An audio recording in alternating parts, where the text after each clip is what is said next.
Welcome back to the reading of my memoir, Rebirth. If you just stumbled upon this video, I started reading from the very beginning, so I encourage you to go back to the beginning so that you have the story in sequence. If you've been following along, thank you. I'm so glad that you're here. Please be sure to leave a comment so that I know that you're here, so that I know what's moving through you, your thoughts. If you're inspired to write your own story, wouldn't that be great? I hope that I'm giving you permission to write your story. It's so important that we all share our story because, yes, there's people who will be offended and upset. There's obviously villains in my story, my husband being one of them, but he's not a villain in my life. I love him greatly, just so you know. He accepted that I needed to write this story, and I really appreciate him for that. And I think if you have a story to share, it's so important for you to share it because it's not really about the story, though it is. It's about who you become as you share the story, as you write the story.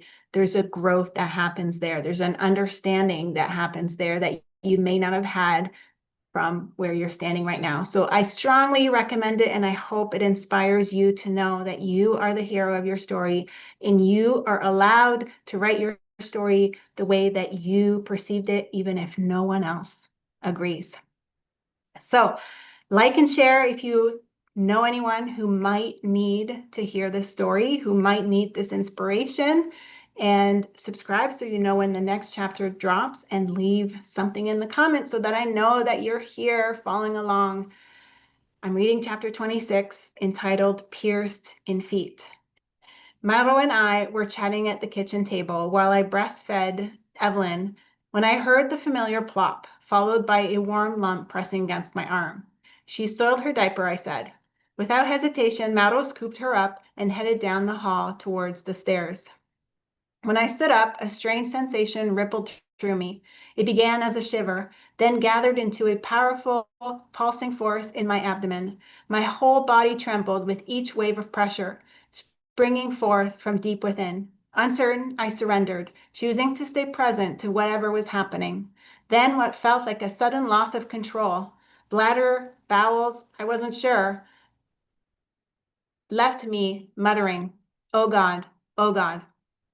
The words rose instinctively as I froze, arms slightly raised as if waist deep in water, unsure what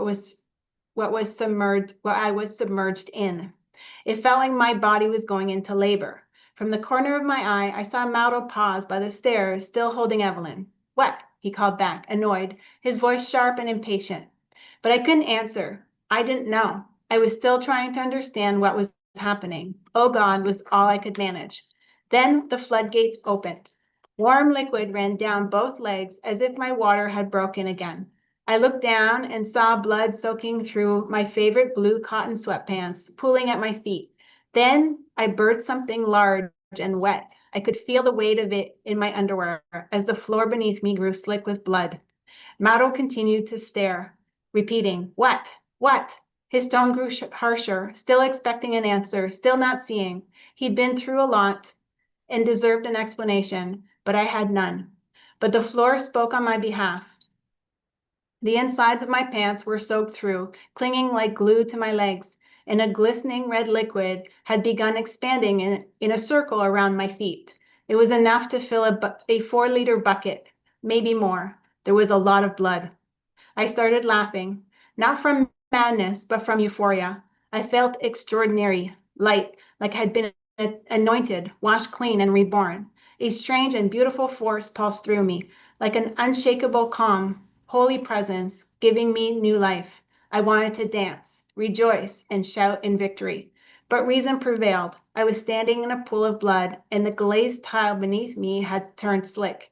I didn't want to tempt faith, so I carefully lowered myself to the floor and sat down.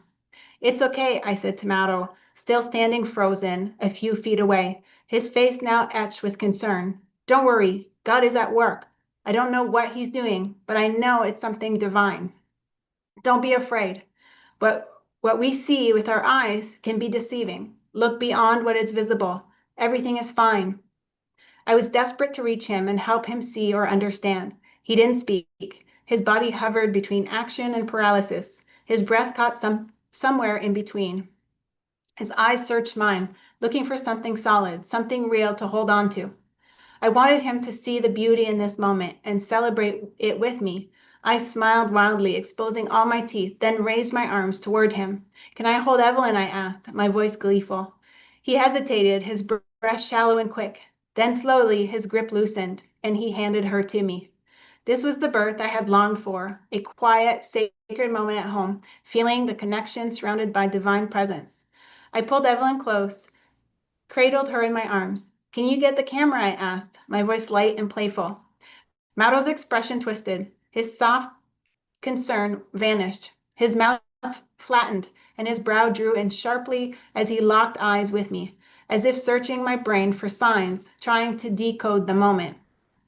He squinted, then a long sigh escaped his lips before his face softened again.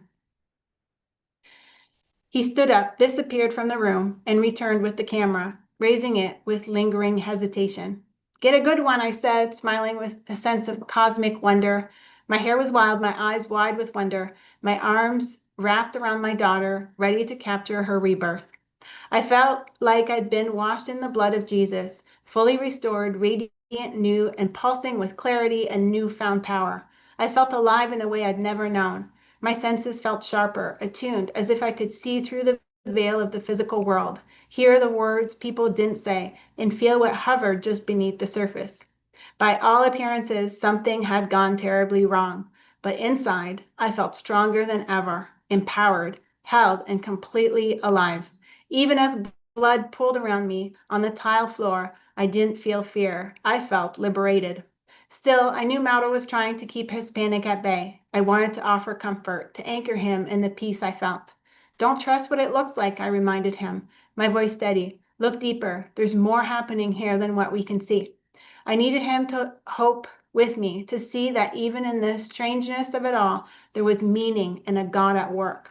I ran through the possibilities with him, not from fear, but so he'd remember, no matter what happened, that this was all part of a master plan. I didn't know what would come next. I only had the overwhelming sense that this was divinely orchestrated. Was I going to die? Would I be resurrected if I did?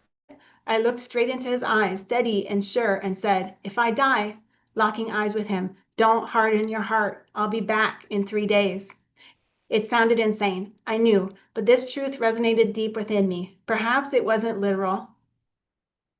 Maybe it was a metaphor for rebirth or transformation or becoming something new. Something had cracked open and I was in full rapture. Was it my rebirth? Was it Evelyn's? Were cosmic forces bending time to grant me the birth story I had longed for? Was this moment being rewritten through divine hands? Just yesterday, I felt like I'd touched the fullness of God's presence. And now this unfolding mystery felt like the culmination of everything that had been stirring over the last 10 days. Was this what it meant to be washed like white as snow, as God promises? I wasn't looking for answers. I reveled in the mystery, breathing in its beauty and letting the wonder fill me. Then the spell broke. From the corner of my eye, I saw someone step into the kitchen, a man in uniform, EMS.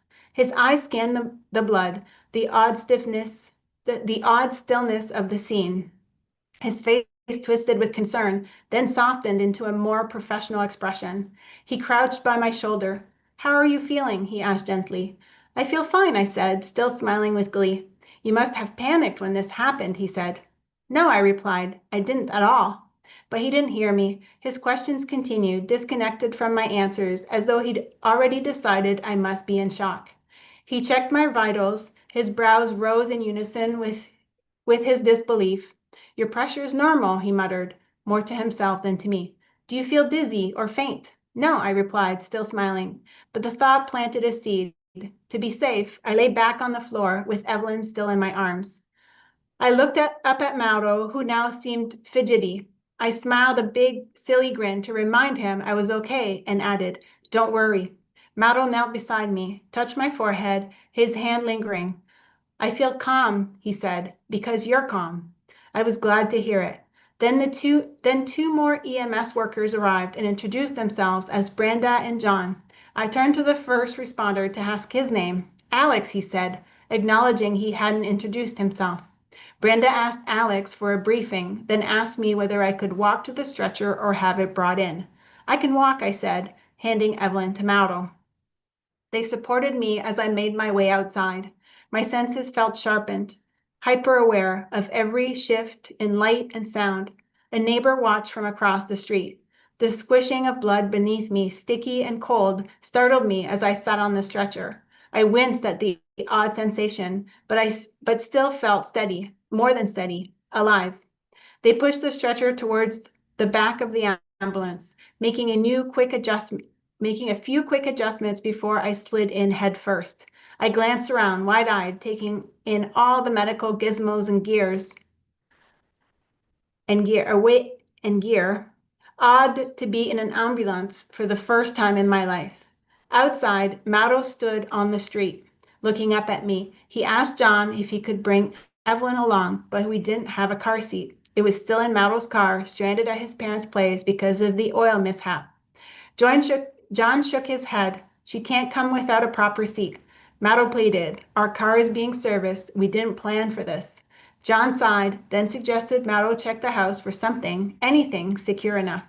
John climbed into the cab and took the seat beside me. With his back turned, he fumbled through supplies, the sounds of Velcro and crinkling plastic filling the quiet space. Then he turned, needle in hand, and reached for my left hand. The word excruciating flared in my mind. It's not a word I use lightly, but it kept surfacing.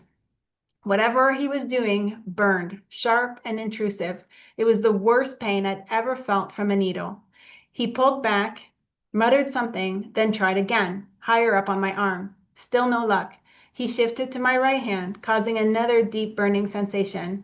I gritted my teeth, forcing myself to remain calm and still.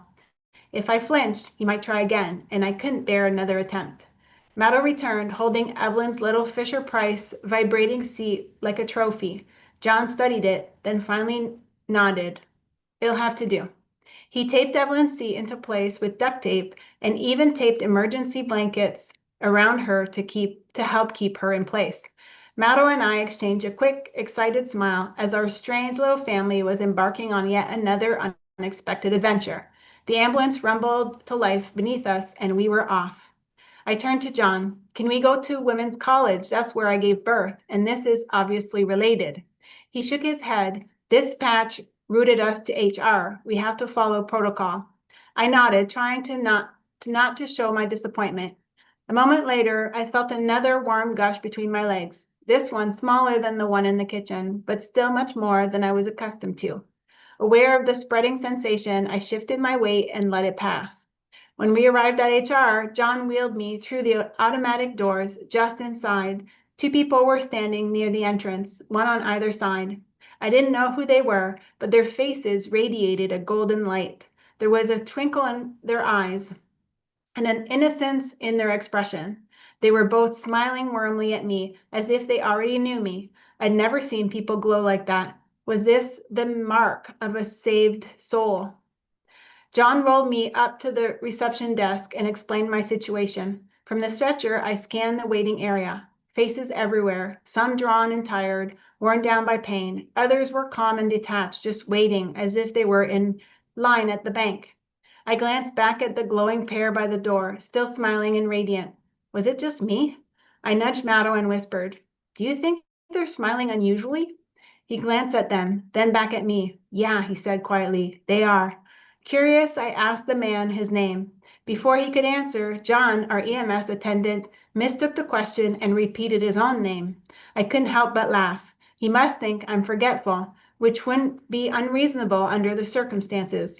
But strangely, I'd never felt more mentally alert. Normally, I struggle with names, but now I remembered everything with unusual clarity. I turned back to the glowing man and asked again, more directly to get their attention. He and his companion walked towards me, their warm smiles never fading. They leaned in to admire Evelyn and asked a few gentle questions. I asked them why they were at the hospital. Our mother fell, the man replied. She broke her arm. A moment later, his brother emerged from the hallway behind us, and I saw it again. The same golden smile, the same glow. He looked exactly like his brother. Another unusual phenomenon happening lately, how siblings suddenly appear almost identical. Diego and Mauro didn't used to look much alike, but now, through these new eyes, I saw the similarities clearly, almost eerily. It's like they've each been traced from the same template, their faces reflecting the mother who bore them. A sudden pressure in my abdomen reminded me I needed to use the bathroom. I turned to John. Can I go, please? My bladder is about to burst. He hesitated, his expression caught between concern and protocol. It was clear this wasn't standard procedure. But I insisted. I really needed to go. My bladder had been sensitive since the birth. Eventually, he exhaled and nodded, his shoulders softening, and he maneuvered the stretcher toward the public restroom tucked around the corner in the waiting area. And this is the reading of chapter 26 of my memoir, Rebirth. So again, subscribe so that you know when the next chapter drops. And if you like the story, please like and share it so that it reaches the people who are meant to hear it. And I hope it gives you and others permission to write your story because it really matters. It's so important, not just because your story needs to be out in the world and people need to hear it, but also because of who you become on the journey of writing. So thank you again for being here, and I'll see you in the next chapter. Much love.